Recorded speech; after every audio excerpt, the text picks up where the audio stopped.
नमस्कार, मी प्रणाली भोसले. माझे कोकणच्या प्राईम टाइम बुलेटिनमध्ये आपलं स्वागत करते. अश्विन शुद्ध महिन्यातील अमावस्येला लक्ष्मीपूजन झाल्यानंतर कार्तिक शुद्ध प्रतिपदेला बलिप्रतिपदा हा दिवस दिवाळी पाडवा म्हणून साजरा केला जातो. सोने खरेदीस प्राधान्य, सुवासिनींकडून पतीला औक्षण, व्यापाऱ्यांसाठी वर्षाचा प्रारंभ अशा अनेक बाजूंनी या दिवसाचं महत्त्व अधोरेखित केलं जातं. पाडव्याला पंचरंगी रांगोळीनं बळीची प्रतिमा काढून तिचं पूजन करतात. इडापिडा टळो आणि बळीचे राज्य येवो अशी प्रार्थना या दिवशी केली जाते. फटाक्यांची आतिषबाजी तसेच दीपोत्सव देखील केला जातो. या दिवसाचं वैशिष्ट्य म्हणजे 3.5 मुहूर्तांपैकी एक असा हा दिवस अतिशय शुभ मानला जातो. अशा या दिवाळी पाडव्यानिमित्त माझे कोकणच्या सर्व प्रेक्षकांना खूप खूप शुभेच्छा. वळूयात बातमीपत्राकडे. त्याआधी पाहूयात हेडलाईन्स. रोहा येथे चोरट्यांचा सुळसुळाट. विशेष डोलकर यांच्या घरातून लाखोंच्या दागिन्यांची चोरी. चोरीच्या घटनेनं गावात भीतीचं वातावरण.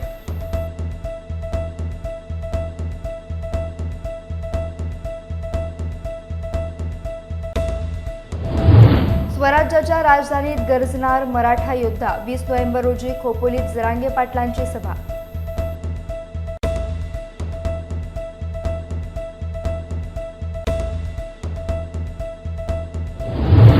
राजकीय निवृत्तीनंतर निलेश राणे पुन्हा एकदा चर्चेत. किरण सामंत, निलेश राणे यांचे फोटो एकाच बॅनरवर.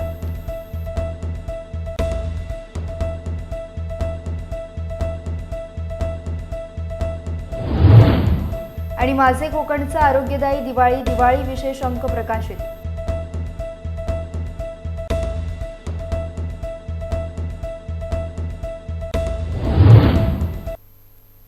पाहुयात सविस्तर वृत्त. रायगड जिल्ह्यात गुलाबी थंडीची सुरुवात होताच चोऱ्या आणि घरफोड्या सुरू झाल्यात. रोहा तालुक्यात चोऱ्यांचं सत्र सुरू झालंय. खारपाटी येथे शिवसेना शिंदे गटाचे विशेष डोलकर यांच्या राहत्या घरी मध्यरात्री चोरट्यांनी दागिन्यावर डल्ला मारलाय. त्याचबरोबर गावातील तंटामुक्ती अध्यक्ष उत्तम नाईक यांच्या घरी चोरी करण्याचा प्रयत्न करण्यात आला, परंतु चोरट्यांचा प्रयत्न फसला. चोरीच्या घटना वारंवार घडत असल्यानं गावात सध्या भीतीचं वातावरण निर्माण झालंय.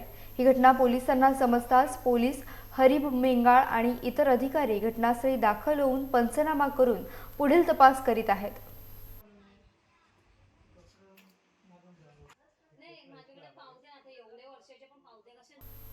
तर मराठा समाजाला आरक्षण मिळावं यासाठी आपल्या प्राणाची आहुती देण्यासाठी तयार असलेले मराठा योद्धा मनोज जरांगे पाटील यांची सभा 20 नोव्हेंबर रोजी खोपोली शहरातील डीपी रोड येथे आयोजित करण्यात आली.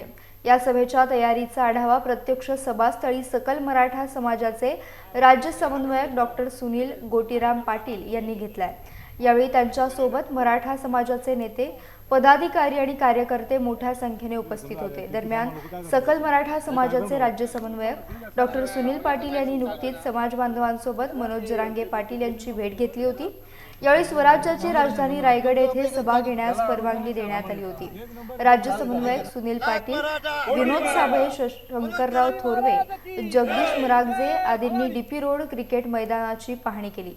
सभेच्या नियोजनाबाबत सखोल चर्चा करण्यात आली. दरम्यान मराठा योद्धा मनोज जरांगे पाटील यांची रायगड जिल्ह्यातील सभा यशस्वी करण्यासाठी खोपोलीसह खालापूर आणि रायगड जिल्ह्यातील सकल मराठा समाजाचे नेते, पदाधिकारी, समाज बांधव तसेच आजी माजी लोकप्रतिनिधी मोर्चे बांधणी करीत आहेत.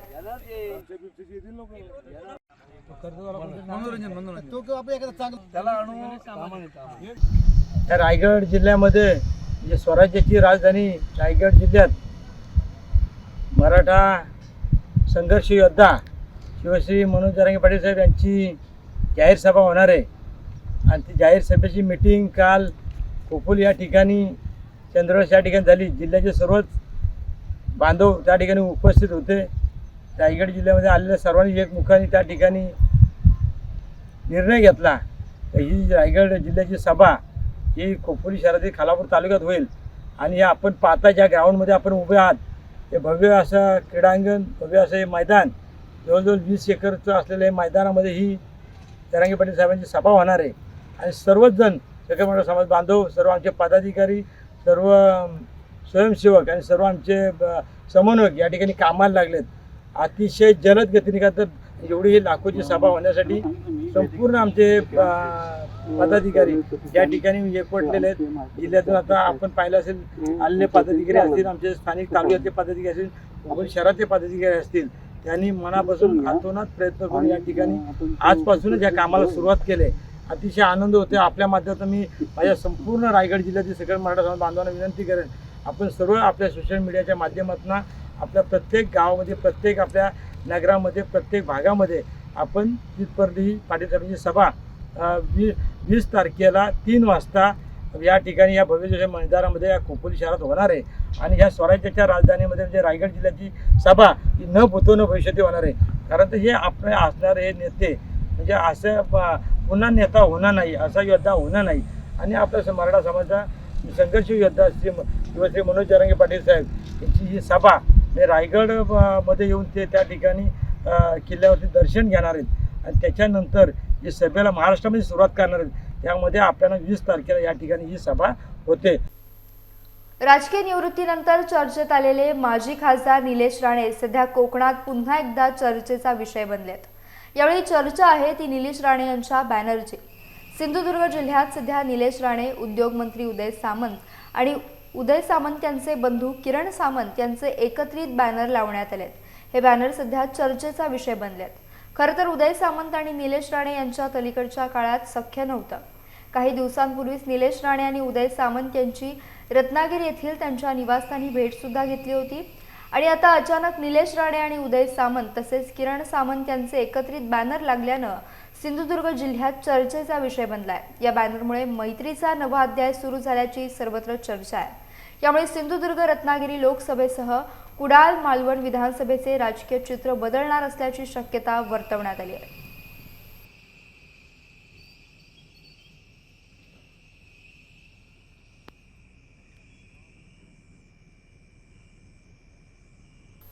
तर आता बातमी आहे गुहागर मतदारसंघातून। गुहागर विधानसभा मतदारसंघात मनसेची उमेदवारीची तयारी सुरू झाली आहे। संपर्क अध्यक्ष प्रमोद गांधी यांच्या उमेदवारीसाठी गुहागर मनसेमधून जोरदार मोर्चे बांधणी सुरू असल्याचं पाहायला मिळत आहे। प्रमोद गांधी यांना उमेदवारी द्या अशी मागणी गुहागरमधील मनसैनिकांची पक्षाच्या वरिष्ठ नेत्यांकडे आहे।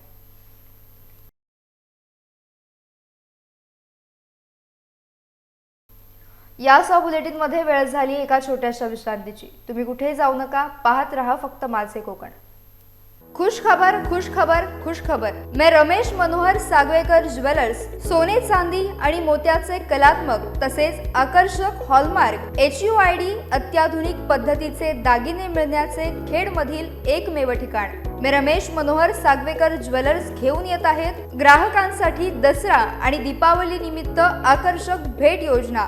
15 ऑक्टोबर 2023 ते 10 डिसेंबर 2023 या कालावधीत ग्राहकांना मिळणार 20,000 रुपयांच्या सोने आणि चांदीच्या रोख खरेदीवर आकर्षक भेट कुपन। प्रथम विजेत्यास 2 व्हीलर तर इतर विजेत्यांसाठी TV, fridge, washing machine, AC सह 55 आकर्षक भेट वस्तूंची लयलूट खास दसरा आणि दीपावली निमित्त। आमचा पत्ता सोनाराळी तालुका खेड तसेच पोलादपूर बाजारपेठ मारुती मंदिर शेजारी तालुका पोलादपूर। तर अधिक माहितीसाठी आजच संपर्क करा। संपर्क क्रमांक 92 70 28 43 23 आणि 77 41 08 93 15।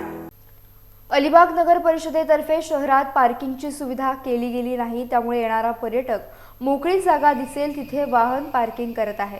त्यामुळे पर्यटकांची काही चूक नसली तरी प्रशासन याबाबत गंभीर नसल्याचं चित्र सध्या पाहायला मिळत आहे। क्रीडा मैदानात होत असलेल्या अनधिकृत पार्किंग बाबत जिल्हा प्रशासन देखील मूग गिळून असल्याचं पाहायला मिळत आहे।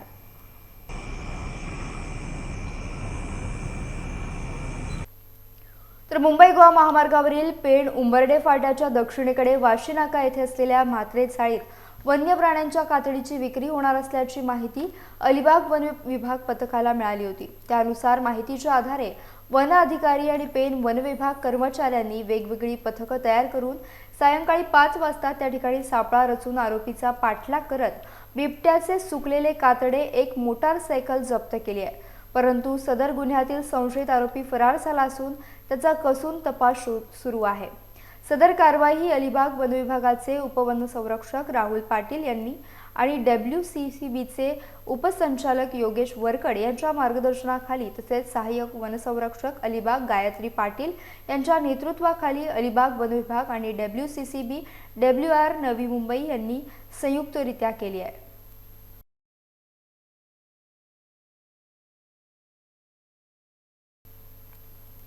लोकश्रद्धेचा महान सण म्हणून छठपूजा 2 दिवसांनंतर आहे, त्यामुळे बिहारमधील लोक विशेषतः छठपूजा साजरी करण्यासाठी मोठ्या संख्येने आपापल्या घरी जातात। हे चित्र मुंबईच्या लोकमान्य टिळक टर्मिनल्सचं आहे, जिथे तुम्हाला बिहारला जाणारी ट्रेन दिसते। 12:33:6 LTT भागलपूर एक्सप्रेस लोकमान्य टिळक टर्मिनल्सच्या प्लॅटफॉर्म क्रमांक 2 वर लोक बोगीच्या आत जाण्यासाठी येतात। प्रत्येकाला कसा तरी बोगीच्या आत प्रवेश करायचा असतो, परंतु असे बरेच लोक आहेत की ते प्लॅटफॉर्मवर असूनही आत जाऊ शकत नाहीत। उपस्थित RPF जवानांनी परिस्थिती नियंत्रणात आणण्याचा प्रयत्न केला, जेणेकरून गोंधळ होऊ नये। RPFचे जवान प्रवाशांना सुखरूप बोगीच्या आत पाठवताना दिसले। परिस्थिती अशी झाली होती की लोकांना बाथरूममध्येही उभं राहावं लागलं। इथे जागा उपलब्ध नव्हती। असे अनेक प्रवासी होते ज्यांचे तिकीट कन्फर्म झालं होतं, पण रेल्वेच्या बोगीत चढू शकले नाहीत। मुंबई व्यतिरिक्त दिल्लीतही अशीच परिस्थिती आहे। प्रवाशांचं म्हणणं आहे की रेल्वेने सणापुरती ट्रेनची संख्या वाढवायला हवी होती, वाढवावी, जेणेकरून प्रवाशांना कोणती अडचण निर्माण होणार नाही।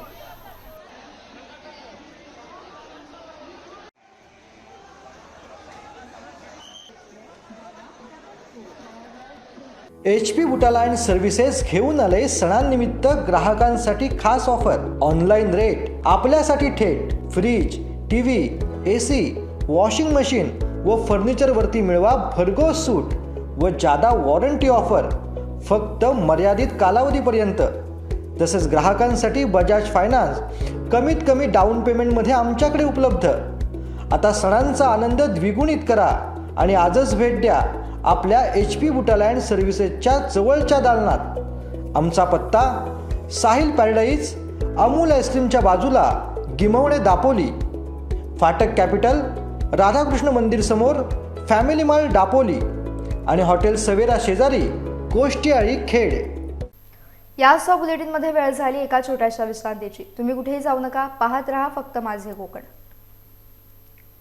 विश्रांतीनंतर माझे कोकणमध्ये पुन्हा एकदा स्वागत। संपूर्ण कोकणामध्ये अल्पावधीतच नावारूपाला आलेले आणि समाजाभिमुख कामामुळे लोकप्रिय ठरलेल्या माझे कोकण न्यूज चॅनलच्या माध्यमातून खास दिवाळीसाठी पर्यावरणपूरक आणि आरोग्यदायी दिवाळी म्हणून प्रकाशन केलेल्या विशेष दिवाळी अंकाचं प्रकाशन आज हॅथवे साई स्टार केबल नेटवर्कच्या मॅनेजर ममता आमरे यांच्या हस्ते संपन्न झाले। यावेळी माझे कोकणचे संपादक सदानंद जंगम, चंद्रकांत बनकर, किशोर खेराडे, प्रकाश जंगम, प्रणाली भोसले, मनोज भोसले आदी उपस्थित होते। माझे कोकणच्या आरोग्यदायी दिवाळी 2023 या दिवाळी अंकाचा विषय आरोग्यदायी दिवाळी हा असून कोकणामध्ये विशेष आपल्या आजूबाजूला आणि परिसरामध्ये आढळणाऱ्या आणि त्यांची ओळख नसलेल्या दुर्मिळ औषधी वनस्पतींची माहिती, त्यांचे गुणधर्म त्यांच्या छायाचित्रासह या अंकात प्रकाशित करण्यात आले आहे। याचा फायदा नक्कीच सर्वांना होणार असून पर्यावरणाचा ऱ्हास टाळण्यासाठी तसेच दुर्मिळ औषधी वनस्पती नष्ट होण्यापासून वाचवण्यासाठी हा प्रयत्न केला गेला आहे। या अंकाचे प्रकाशन झाल्यानंतर अनेकांनी या दिवाळी अंकाला शुभेच्छा दिल्या। दिवाळी हा अत्यंत आनंदाचा आणि उत्साहाचा सण म्हणून संपूर्ण भारतात साजरा होतो। त्याच वेळेला एक नवीन विषय घेऊन आम्ही माझं कोकणच्या माध्यमातून सर्व आमच्या प्रेक्षकांपर्यंत आणि लोकांपर्यंत आलेलो आहोत, ते म्हणजे आरोग्यदायी दिवाळी। याचं वैशिष्ट्य असं आहे या दिवाळी अंकाचं की आपल्या पश्चिम घाटामध्ये म्हणजेच आपल्या कोकणामध्ये अनेक औषधी वनस्पती आहेत। जैवविविधतेने नटलेलं कोकण असं म्हटलं जातं। अनेक आपल्या आजूबाजूला आपल्या परिसरामध्ये अशा औषधी वनस्पती आपल्याला पाहायला मिळतात, पण त्याची ओळख आपल्याला नसते। वणवा लागतो किंवा जागा साफ करताना आपण त्या तोडून टाकतो। पण अशा ज्या काही औषधी वनस्पती ज्यांचा आयुर्वेदामध्ये फार मोठ्या प्रमाणात वैशिष्ट्यपूर्ण उल्लेख आढळतो, अशा या औषधी वनस्पतींचा आम्ही संग्रह हा केलेला आहे। आणि यासाठी आम्हाला महाराष्ट्र एज्युकेशन सोसायटीच्या एमएथ इन्स्टिट्यूट ऑफ हेल्थ सायन्सेसच्या डॉक्टरांकडून आम्ही कोकणातल्या आढळणाऱ्या या वनस्पतींचा त्यांनी संशोधन केलेल्या आणि अभ्यास करून आम्हाला सुपूर्द केलेल्या ज्या काही ठराविक महत्त्वाच्या वनस्पती आहेत त्यांचं आम्ही संकलन, त्याचे गुणधर्म, त्याची ओळख आणि त्याचा फोटो ह्या अंकामध्ये आम्ही प्रकाशित केलेला आहे। त्यामुळे हा नक्कीच आपल्या सर्वांना हा आवडेल अशी आम्ही आशा बाळगतो। रत्नागिरी जिल्ह्यातील खेड तालुक्यातील घाणेकुंठ गावातील जय भवानी मित्र मंडळातील सदस्यांनी एकत्र येत गावातील अनेक घरांमध्ये जाऊन वापरात न येणारे लहान मुलांचे स्वेटर जमा करून दिवाळीच्या मुहूर्तावर लोटे येथील झोपडपट्टीतील मुलांना स्वेटर आणि दिवाळीचा फराळ दिला। गेले अनेक वर्ष मंडळाचे सदस्य लोटे MIDC रस्त्यावरून जात असताना झोपडपट्टीतील मुलं रस्त्यावर अस्ताव्यस्त कपड्यात दिसली आणि झोपडपट्टीमध्ये पाहणी केली असता ही मुलं थंडीच्या दिवसात सुद्धा अशाच अवस्थेत झोपत असतात या गोष्टी लक्षात आल्या। सर्व सदस्यांनी एकत्र येऊन झोपडपट्टीतील 20 ते 25 मुलांना फराळ आणि स्वेटर वाटप केलं। या कार्यक्रमाला मंडळाचे उपाध्यक्ष कमलेश पवार, सचिव रोशन खताते, सहसचिव राजेंद्र मगरे आणि सल्लागार किरण ठसाळे तसेच सदस्य तुषार खताते, मनीष वाडकर, ऋतिक पाष्टे, प्रिन्स सिंग उपस्थित होते। मंडळाचे सदस्य विक्रम पवार यांनी सहकार्य केलेल्या व्यक्तींचे आणि उपस्थित मंडळाच्या सदस्यांचे आभार मानले।